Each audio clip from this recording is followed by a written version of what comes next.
We've already touched on some of the most important composers and compositions of the Baroque period in the video about historical contexts and defining developments of the Baroque period. This video provides more information about a few of them. You might also search for recordings of music by other 17th century composers, such as Henry Purcell, Elisabeth Jacquet de la Guerre, Heinrich Schütz, and Jean-Baptiste Lully. Remember, the music is why we're here. As you may recall, Claudio Monteverdi initially made his name with rule-breaking madrigals that sought to make the text the mistress or master of the music. Equally significant is his contribution to early opera with Orfeo, which is our first focus composition of the term. Make sure to read about its premiere and listen to and study the excerpts under Listening and Score Study in your checklist. Another important 17th century composer was Arcangelo Corelli. Corelli wrote many compositions for the newly popular violin family, especially solo sonatas and trio sonatas in the sonata da chiesa and sonata da camera forms. As a virtuoso violinist, he improvised ornamentation for many of his own compositions, seen here in an engraving from the early 18th century. A generation later, Antonio Vivaldi, like Corelli before him, wrote a lot of music for strings, especially solo concertos and concerto grossos. He spent many years as a music teacher at the L'Ospedale della Pietà, a Venetian girls' orphanage, which put on highly acclaimed orchestral concerts every spring for visiting Northern Europeans who were taking the Italian tour.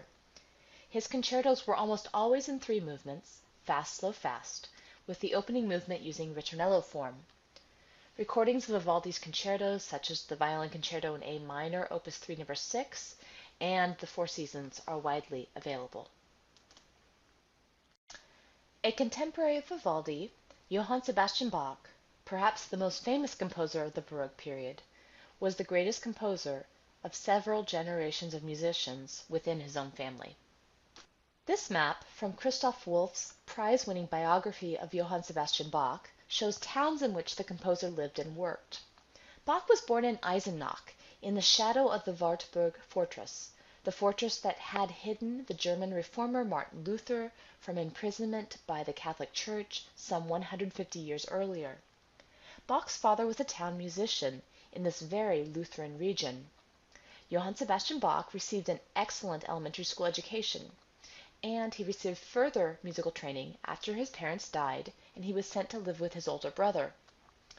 Inspired by the playing of Buxtehude, Bach became the most acclaimed organist of his day. His later positions also gave him opportunities to compose and lead vocal and instrumental ensembles. Johann Sebastian Bach left posterity with over 1,000 compositions, and scholars are quick to point out that additional music composed by Bach has not survived the scourges of war and time. Although now considered a paragon of the Baroque style, in the 1740s, fellow musician Johann Adolph Scheibe accused Bach of being old-fashioned. He wrote, referring to Bach, that "this great man would be the admiration of whole nations if he had more amenity, if he did not take away the natural elements in his pieces by giving them a turgid and confused style, and if he did not darken their beauty by an excess of art." As we will see in later video presentations, after his death much of Bach's music was forgotten, until it was revived in the early 19th century. Bach's keyboard music includes the Well-Tempered Clavier, numerous preludes and fugues, the Little Organ Book, and the Art of the Fugue. He played and composed for the organs seen on this slide. Bach wrote most of his church music while in Leipzig, where he rotated service at the St. Nicholas Church and the St. Thomas Church every other Sunday.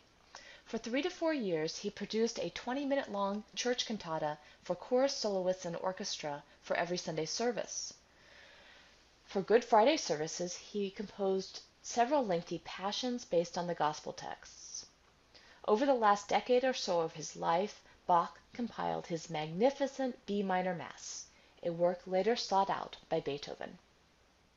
Although perhaps marginally less famous than Bach, George Friedrich Handel wrote music that has been performed continually since his time. While Bach spent his entire life in central Germany, Handel was a cosmopolitan composer who studied opera in Italy before moving to England, where he spent the rest of his life.